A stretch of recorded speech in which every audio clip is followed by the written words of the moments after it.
So, Amazing. All right, you should be able to see some slides. All right, hi everybody. My name is Laurie Voss. I am Head of Developer Relations at Arize. In a former life, I was co-founder of NPM Inc. So I used to talk about JavaScript a lot, and now I talk about AI a lot, but the through line is that I talk a lot. Thanks for coming to this workshop. You're here because you're participating in the Next Hacks Hackathon, and we all know that it's about the fun of participating and not about the winning, but also you get money if you win, and money is nice, so let's try winning. And I'm here to tell you that the secret ingredients to winning a hackathon is using evals to make an agent that really works. So today I'm going to be talking about what observability is, what evals are, and how to use evals to make an agent great.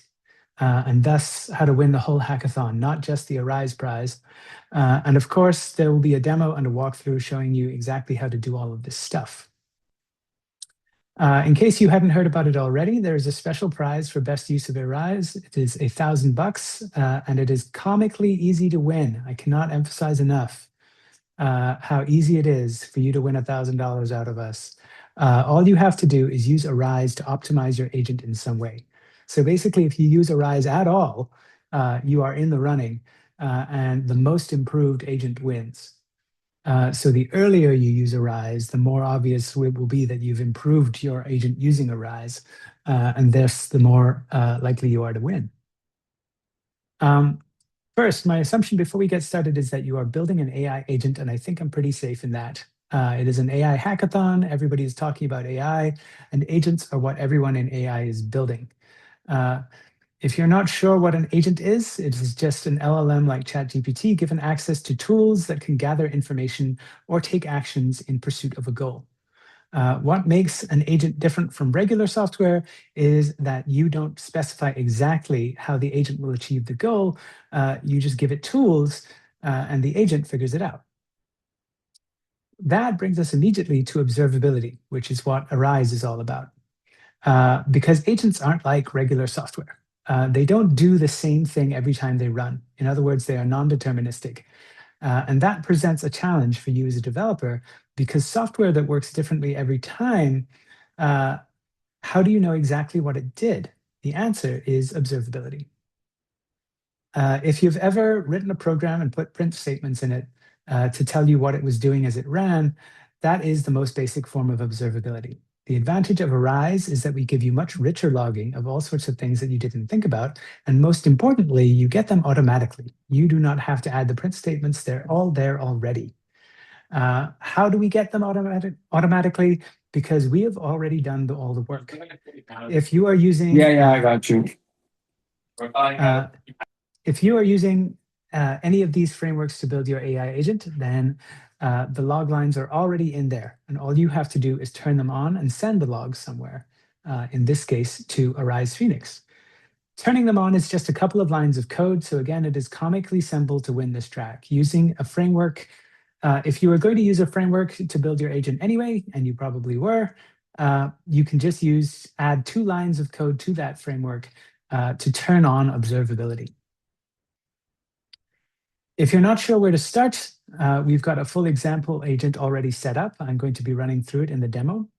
Our demo is a financial analysis agent. So you give it a prompt about a company, it searches the web for financial data about that company, and then it writes a report about it. Turning on tracing is just 1 line of code after you give it your API keys, and that is the line of code there. You just register with a project name, and you say auto instrument true, and everything is set up. That link is to the code that I'm going to be showing you in the demo. In these examples and in this demo, we're going to be using Arize Phoenix. Arize has 2 evaluation products. One is called AX, which is for enterprise users. And then there's Phoenix, which is open source and completely free to use. You can run Phoenix locally on your laptop, but even easier than that, you can use it in the form of our free cloud product, Phoenix Cloud, which you can sign up for at app.phoenix.arize.com. Once you've signed up, you can get an API key, which you plug into the code that I'm about to show you.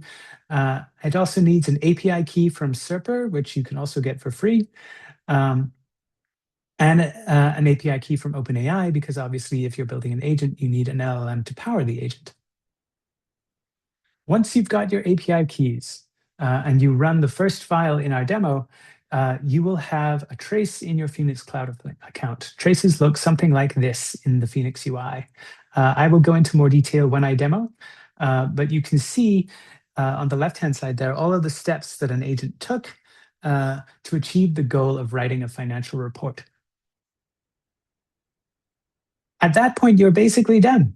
If that is all you get done, if all you do is write an agent, throw in that extra line of code, and send one trace to Phoenix, you are in the running for the Arize prize because you have used observability to see what your agent is doing, which is all we're asking for. But you can do better than that. You can use Arize to systematically measure your agent and thus optimize your agent. And that means using evaluations. If you can think of traces as advanced log lines, then the closest thing to think of evaluations is advanced unit testing. Unit testing, regular software is simple. You give it an input and an expected output, and you test that the real output matches what you expected to get. But because agents are non-deterministic, unit testing gets harder. You can't always just do a string match. The agent is going to respond slightly differently every time you run it, and multiple different responses are still going to be correct responses. The solution to testing non-deterministic output is to use a tool that works great with non-deterministic data, which is to say an LLM. So you can get an LLM to tell you whether the LLM did a good job. This is known as LLM as a judge. You instruct the LLM to look at the output and you give it instructions on what you're looking for. In the case of our financial analysis agent, we're asking the LLM to look at the response and say, is this report comprehensive? Does it cover the stock price? Does it look at recent financial results? Is it examining PE ratios? We give it a bunch of instructions. As a quick aside, you don't have to use LLM as a judge. If your results can be judged using regular code, you can do that like an ordinary unit test, and it'll be quicker and cheaper. Use LLM as a judge on non-deterministic output. If you're just checking, does my output have the word success in it, then you can do that using regular code, and you should, and you can do code evaluators in Arize as well. If you run the second file in our demo, which again, I'm going to show you, it will run the agent a dozen times in a row, and then it will use the LLM to judge the results. It'll get some successes and some failures, and it will log all of those judgments back to the original traces in Phoenix. It will look something like the screen that I'm showing now. You can see on the right-hand side, there's a column there marked completeness. That was the metric that we decided to give the LLM to measure. There's nothing special about completeness. We could have called it, Bob. It is that is what we decided to call our evaluator. But we now have an annotations column that contains the results of the evaluations. So if you click through into an individual trace, you'll get a screen kind of like this, where you can see what the evaluation result was. So you can see completeness, you can see that the annotator was an LLM, and you can see a bit of the explanation provided by the LLM. This is super useful because an LLM doesn't just say it passed or failed. An LLM gives you context. It says, here is, according to the instructions you gave me, why I thought this was good or why I thought this was bad. So you can use that to optimize your evaluator to make sure that it is measuring things correctly. But you can also use it to figure out how your agent went right or wrong. And this is where you can start to optimize your application automatically. Instead of vibe testing your application every time you make a change with one or two queries, you can have a suite of queries that test all of the things that have ever gone wrong with the application. And every time you make a change, you can get the LLM to do the work. It can test dozens or hundreds of times every time you change something and tell you whether or not you actually improved your application, whether you actually improved your agent or not.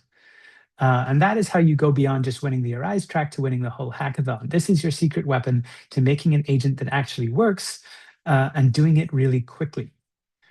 Because the secret of evaluations is the same as the secret of unit testing, which is that they make you go faster.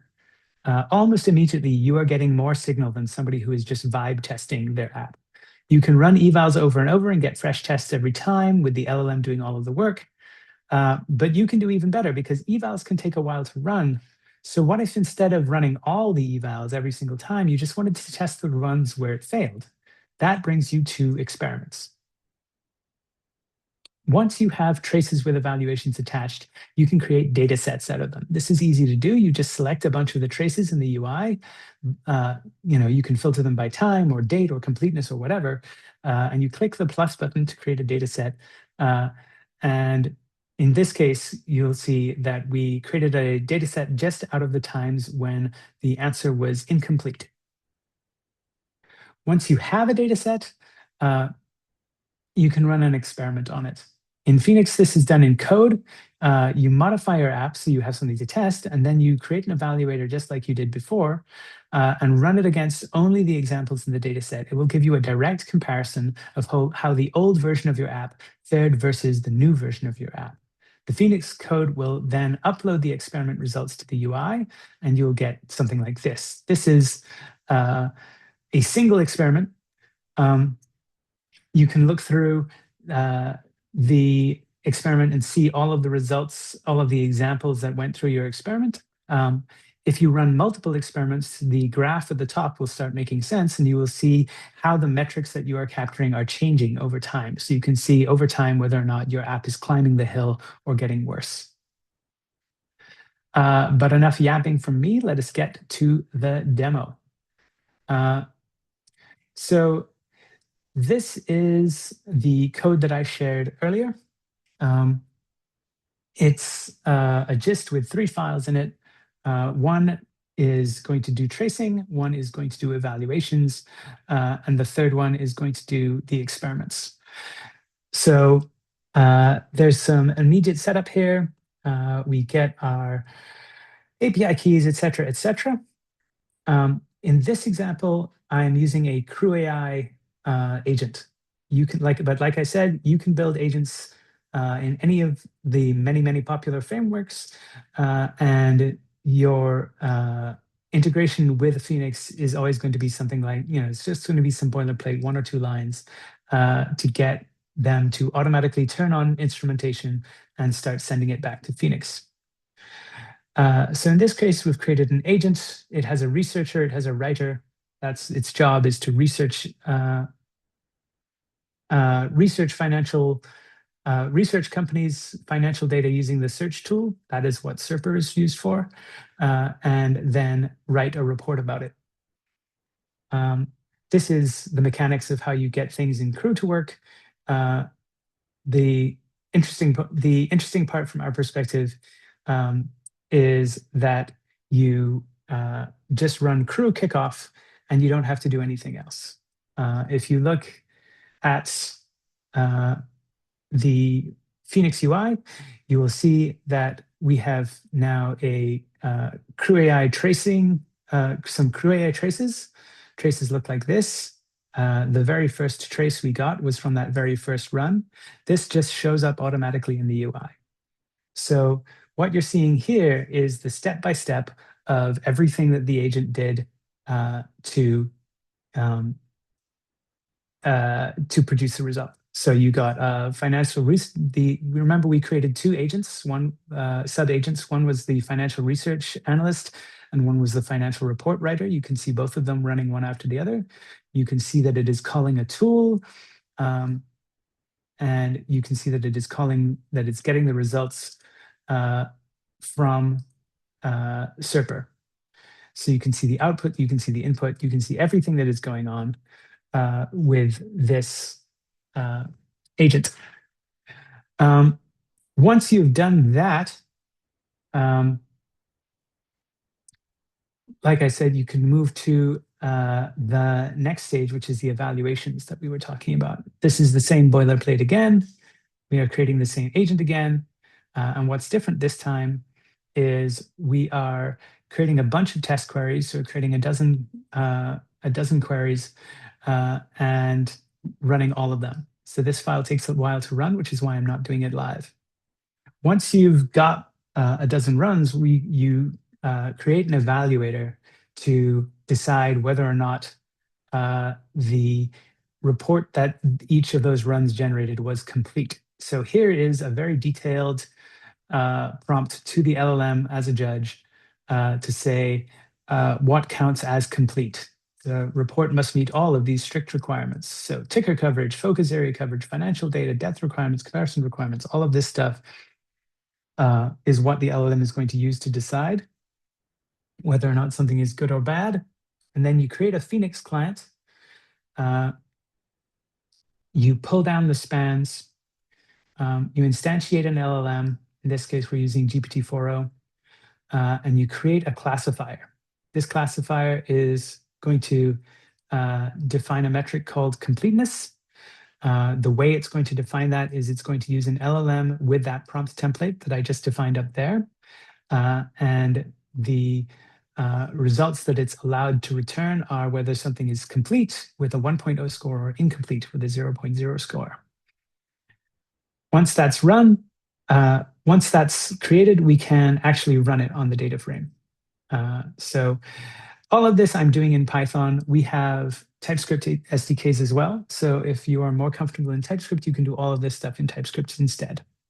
But once you've run your results, you get a bunch of evaluations, and then you can log those back to the UI. What that looks like, whoops.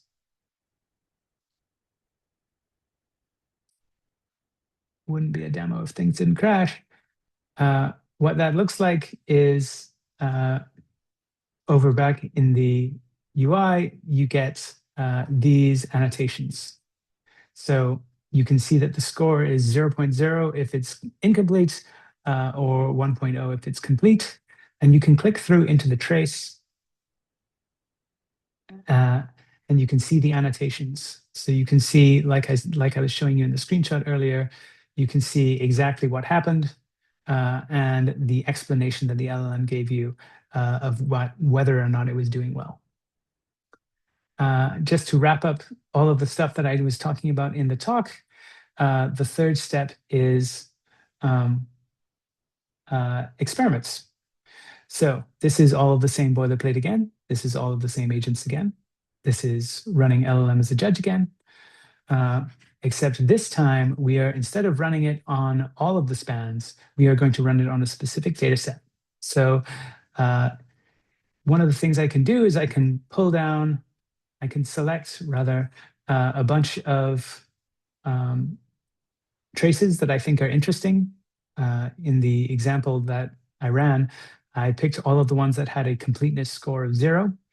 And you can add them to a data set that you create by naming it there. I have already created this data set, which is consists of 7 examples of the time that it failed. You can see that I've run my experiment already. Running your experiment is exactly the same as running your evals, except you are pulling down a specific data set of Python quick start fails. That's where that is selected. You then run an experiment and you get the results in the UI. So you can see each of the runs. You can see that of the 5, I had 7 runs that failed. And in this case, because I changed my app, some of them returned a score with completeness 1.0. So that tells me that things that were previously failing with the previous version of the app are now passing with the new version of the app. So my app has improved. So I should use that new version of the prompt or whatever other change I've made to my application. And that is where you kick off the feedback loop. You start making lots and lots of changes to your prompts, checking how your scores change, and seeing how things improve. That is the feedback loop that creates a good app. The more evaluations you have, the more thorough your evaluations, the better your signal of whether or not your app is improving, and the faster your app gets better. Uh, and that is pretty much that. Um, I hope this has been a useful demo of a lightning tour of what evaluation is, why observability is important, and most importantly, how easy it is to win $1,000 off of us while making your agent better. Here, I'm going to keep these links on the screen, um, and I'm going to take a look at the chat to see if there are any questions, or if you have any other questions, let me know.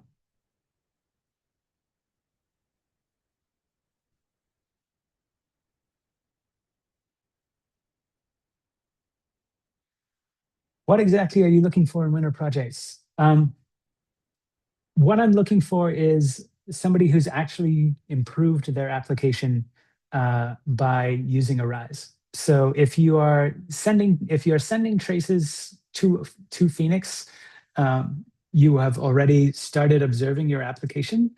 But what I'd really, really love to see is an actual experiment where you take something that wasn't working before, you modified it and you ran a new experiment where it is suddenly working. And as a result, you improved your application. If you can show me doing, the more times I see you doing that, the more it feels like you're actually using Phoenix to improve your application. And that's what we're looking for. The project that wins is going to be the project that is most obviously actually using Phoenix to make things better. What are features, something your customers have requested to be built, but you guys haven't had the bandwidth yet to do so?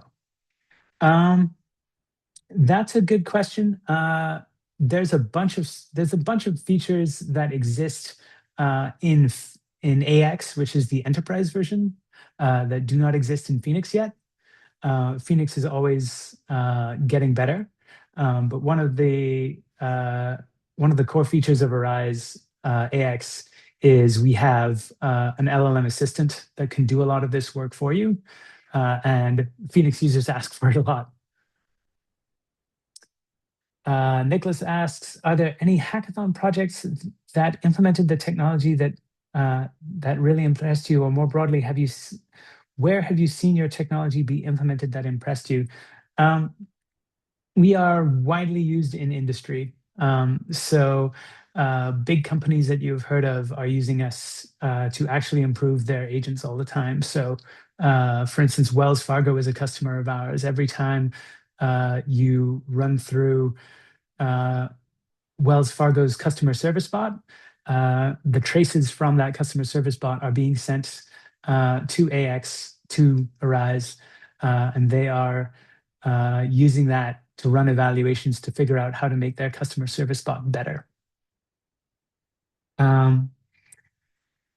In this blog post, I saw that you guys were able to instrument Claude Code runs. Has this approach been validated with other coding agents, open code, etc.? And do you potentially have any examples? Yes, we specifically ran it with open code, I believe. We optimized open code in the same way that we optimize Cloud Code. Cloud Code has a lot more users, so it got a lot more attention, frankly. Um, I believe the first thing we ran it on, the first time we tried, was we were running it on open code, if I'm remembering which one of the coding assistants is open code.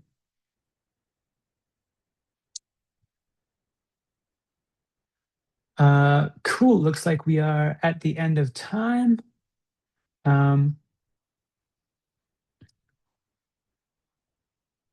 Which is your favorite AI model and why?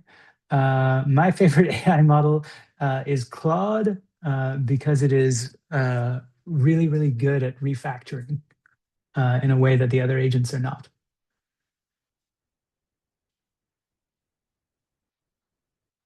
All right. Thank you, everybody, for your time, and thanks for showing up.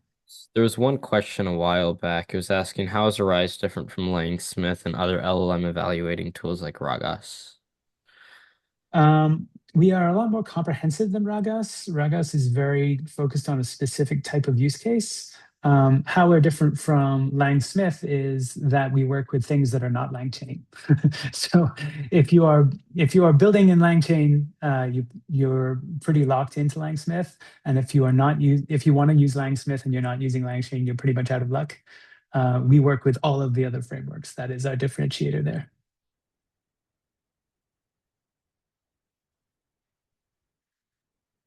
Cool, Ash. Yeah, we were at CalHacks, and we will be at next Hacks too.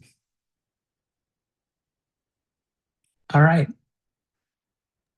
I think that's time, folks. Thanks, everybody. Yes. Thank you, Laurie. For everyone who's asking, we will be posting the recording in the Luma and also on our channels, so you'll have access to it if you want to watch this again. Thank you. See you guys this weekend. Thanks, everybody. Bye.